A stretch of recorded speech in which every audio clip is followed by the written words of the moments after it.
Hello friends, welcome to science classes. Science classes के YouTube channel में आपका स्वागत है, अभिनंदन है।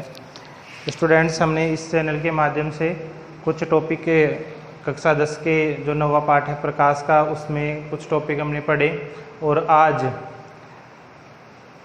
उन्हीं टॉपिकों को आगे बढ़ाते हुए आज जो हमारा टॉपिक रहेगा वो रहेगा गोलीय दर्पण के उपयोग। तो मैंने इस चैनल के माध्यम से पहले बता दिया कि आपकी मैथ की क्लासें 1-2 दिन में स्टार्ट होने वाली हैं, तो वो स्टार्ट हो चुकी हैं। 1-2 दिन आज शायद वो आप तक मैथ की क्लास वीडियोस के माध्यम से पहुंचा दी जाएगी। तो अगर पसंद आए वीडियोस तो आप लाइक करें, शेयर करें और सब्सक्राइब करना चैनल को ना भूलें। तो अब देखिए आज का जो हमारा टॉपिक है, आज का वो टॉपिक है गोलीय दर्पण के उपयोग। और गोलीय दर्पण के लिए मैंने बता दिया था स्टूडेंट, आपको 2 प्रकार का दर्पण होता है गोलीय दर्पण। यहाँ हमारा जो टॉपिक है वो टॉपिक है गोलीय दर्पण के उपयोग। गोलीय दर्पण के उपयोग। और स्टूडेंट मैंने बता दिया है गोलीय दर्पण जो होता है वो गोलीय दर्पण 2 प्रकार का होता है, अवतल दर्पण और उत्तल दर्पण। 2 प्रकार का होता है।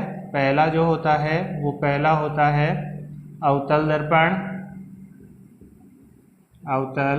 दर्पण और दूसरा जो होता है वो दूसरा होता है उत्तल दर्पण। स्टूडेंट, दूसरा जो हमारा दर्पण होता है गोलीय दर्पण का प्रकार वो दूसरा होता है उत्तल दर्पण। तो सबसे पहले हम पढ़ेंगे अवतल दर्पण के उपयोग। पहला जो टॉपिक है, पहला टॉपिक रहेगा हमारा अवतल दर्पण के उपयोग। अवतल दर्पण के उपयोग। देखिए भाई, अवतल दर्पण के क्या क्या उपयोग हैं और ये दैनिक जीवन में किस प्रकार से उपयोगी है, ये सभी चीज़ें हम इस वीडियो के माध्यम से पढ़ेंगे। सबसे पहला जो उपयोग होता है वो सबसे पहला उपयोग होता है अवतल दर्पण का जो उपयोग होता है वो दर्पण का उपयोग होता है हजामती दर्पण के रूप में। हजामती दर्पण के रूप में। हजामती का मतलब ये मत समझ लेना कि किसी की हजामत बनाना, वो नहीं है। हजामती का मतलब हो गया कि जो ये नाई वगैरह होते हैं ये सभी कटिंग करते हैं, दाढ़ी करते हैं, तो कटिंग दाढ़ी के रूप में अवतल दर्पण का उपयोग करते हैं। क्यों करते हैं? क्योंकि यह दर्पण जो होता है वो वस्तु का सीधा प्रतिबिंब बना देता है और बड़ा प्रतिबिंब बना देता है। दूसरा जो होता है इसका वो दूसरा उपयोग होता है दंत चिकित्सक इसको उपयोग में लेता है। और दंत चिकित्सक किसके रूप में उपयोग में लेता है? तो वो दांतों का बड़ा प्रतिबिंब बनाने के लिए, दांतों का बड़ा प्रतिबिंब बनाने के लिए या प्राप्त करने के लिए अवतल दर्पण का उपयोग करता है। इसका उपयोग करता है, अवतल दर्पण का उपयोग करता है। ठीक है। तीसरा जो उपयोग होगा वो तीसरा उपयोग होगा जो वाहन होते हैं, इस वाहनों की जो हेडलाइट होती है, वाहनों की हेडलाइट, इस हेडलाइट में भी अवतल दर्पण का उपयोग किया जाता है। वाहनों की जो हेडलाइट है उस हेडलाइट में अवतल दर्पण का उपयोग किया जाता है। साथ ही साथ जो सर्च लाइटें होती हैं, गाड़ियां होती हैं, इनमें भी बड़ा प्रतिबिंब बनाने के लिए हम अवतल दर्पण का उपयोग करते हैं। ठीक है। या सर्च लाइट का मतलब हो गया जो एंटीना होता है। सर्च लाइट का मतलब क्या हो गया? एंटीना, टीवी वगैरह का एंटीना होता है। इस एंटीने के अंदर हम अवतल दर्पण का उपयोग करते हैं। जो किरणें आ रही हैं इन किरणों को एक जगह इकट्ठा करने के लिए, पुंज के रूप में प्राप्त करने के लिए हम अवतल दर्पण का उपयोग करते हैं। ठीक है स्टूडेंट। तो ये हमारा अवतल दर्पण हो गया। साथ ही साथ में जो टॉर्च होती हैं, किसान टॉर्च वगैरह होती हैं, यहाँ वो भी ले सकते हैं। टॉर्च के अंदर, टॉर्च में भी हम अवतल दर्पण का उपयोग ही प्राप्त करते हैं। ठीक है स्टूडेंट। अब जो हमारा दूसरा जो दर्पण होगा, वो दर्पण का उपयोग होगा उत्तल दर्पण के उपयोग। किसके उपयोग होंगे? उत्तल दर्पण के उपयोग। उत्तल दर्पण के उपयोग। और उत्तल दर्पण के उपयोग में सबसे पहला जो उपयोग होगा, वो सबसे पहला उपयोग होगा वाहनों में पीछे का दृश्य देखने के लिए। पीछे का दृश्य देखने के लिए उत्तल दर्पण का उपयोग किया जाता है। जो साइड ग्लास होते हैं, पीछे का दृश्य देखते हैं, उन दर्पण के जो काम आता है, शीशा आता है, वो शीशा कौन सा दर्पण होता है? अवतल दर्पण होता है। साथ ही साथ और क्या काम आता है? तो आजकल जो एटीएम मशीनें होती हैं, इस एटीएम मशीनों में भी उत्तल दर्पण का उपयोग किया जाता है। एटीएम मशीनों में भी उत्तल दर्पण का उपयोग किया जाता है। और जो सड़क पर या गलियों में लाइटें लगी हुई होती हैं, कहाँ? गली या सड़क पर जो लाइट लगी हुई होती हैं, जिनको हम स्ट्रीट लाइट या रोड लाइट बोलते हैं, इन लाइटों में भी हम कौन से दर्पण का उपयोग करते हैं?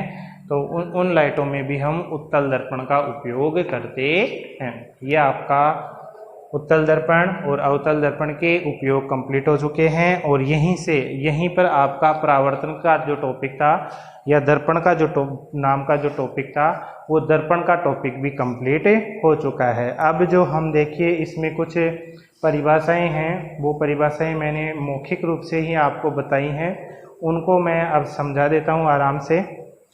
तो इम्पोर्टेंट जो परिभाषाएं हैं वो देखिए।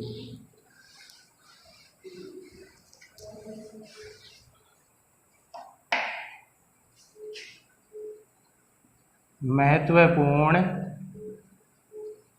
परिभाषा। महत्वपूर्ण परिभाषाएं देखिए कौन कौन सी महत्वपूर्ण परिभाषाएं हैं। सबसे पहले मैंने बताया था आपको आपतन कोण, नाम आया होगा एक आपतन कोण। ये आपतन कोण की क्या परिभाषा है?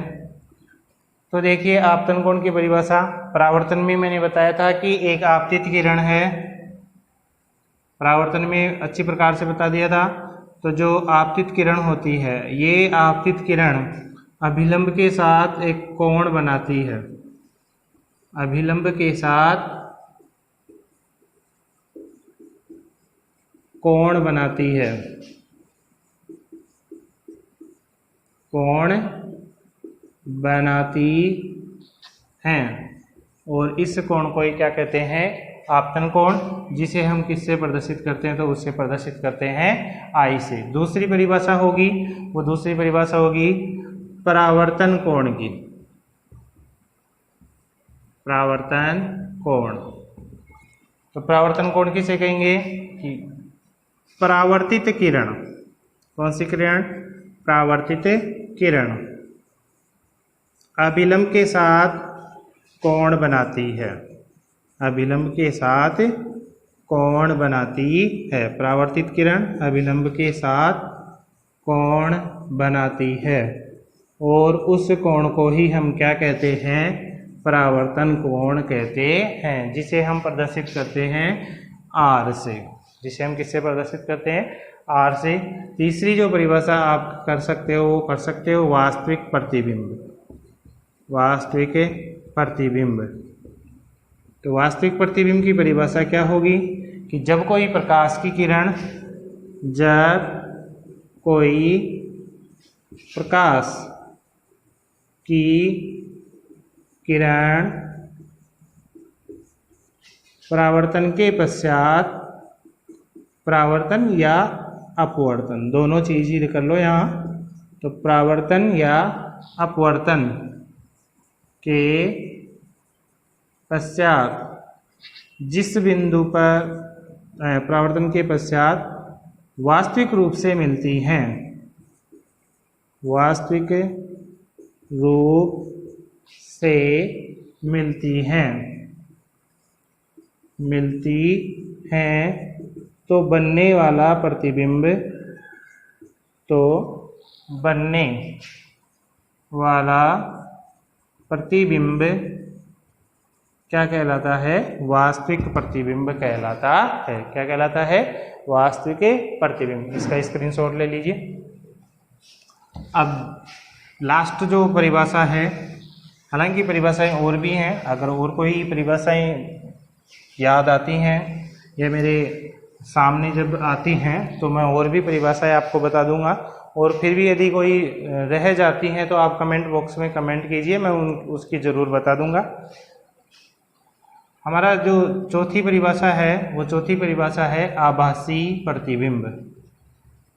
आभासी प्रतिबिंब। और आभासी प्रतिबिंब किसे कहेंगे? कि जब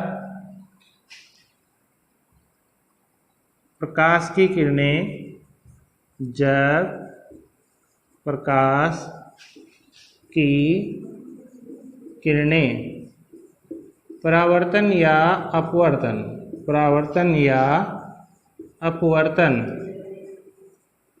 के पश्चात काल्पनिक रूप से, परावर्तन या अपवर्तन के पश्चात काल्पनिक रूप से मिलती है, तो बनने वाला प्रतिबिंब, बनने वाला प्रतिबिंब क्या कहलाता है?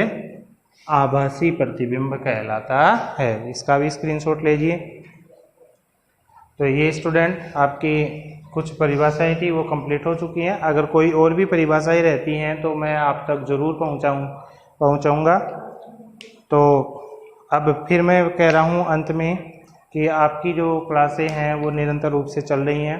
बायोलॉजी की क्लास भी 12th क्लास की वो निरंतर रूप से चल रही है, और मैंने बता दिया है कि आपकी जो मैथ की क्लासें हैं वो मैथ की क्लासें भी स्टार्ट हो चुकी हैं। तो आपके इस अपने YouTube चैनल के परिवार को और अधिक सदस्य जोड़ने के लिए लाइक करें, शेयर करें और सब्सक्राइब जरूर करें। और मेरी को उम्मीद है, ये अपेक्षा है कि आप अपने इस परिवार में सदस्य बढ़ाने की पूरी कोशिश करोगे, और साथ ही साथ मेरे को ये भी उम्मीद है कि आप शेयर, लाइक और सब्सक्राइब भी जरूर करोगे। थैंक यू, धन्यवाद।